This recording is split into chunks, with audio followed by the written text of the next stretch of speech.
আমার নাম কি জানিস? তুইও কিন্তু আমাকে চিনিস না। ডিসিপি কাজল ঘোষাল, কেজি। উনি গুন্ডাদের দমন করতে এক্সপার্ট। 50,000 টাকা মাইনে দিয়ে একটা পিএসও রেখেছেন, পার্সোনাল সিকিউরিটি অফিসার। নিজেকে একবারে কড়া প্রহরায় রেখেছেন বলুন, যার জন্য একজন সৎ নাগরিকের কলারে হাত দিচ্ছেন, তাকে হুমকি দিচ্ছেন, তার গায়ে হাত দেওয়ার চেষ্টা করছেন। না কি ভেবেছেন কি আইনটা কি আপনার বাপের না ওর বাপের? আপনি কিন্তু আমাকে চেনেন না। একটা এক্সট্রা কথা বলবি না, বুঝলি? আমার নাম কি জানিস? তুইও কিন্তু আমাকে চিনিস না। ডিসিপি কাজল ঘোষাল, কেজি। আমাকে লোকে কেজি বলে। খুনি গুন্ডাদের দমন করতে এক্সপার্ট, যাকে বলে পিএইচডি করা। বরাট,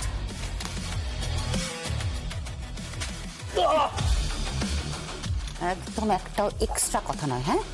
নাহলে বস সমিতির চালা দুটোকে একদম চালান করে দেবো। আপনি কিন্তু মিসবিহেভ করছেন, আমার সাথে খারাপ ব্যবহার করছেন। বেশ করেছি। আজই ডাউনলোড করুন আর এনজয় করুন আপনার পছন্দের শো।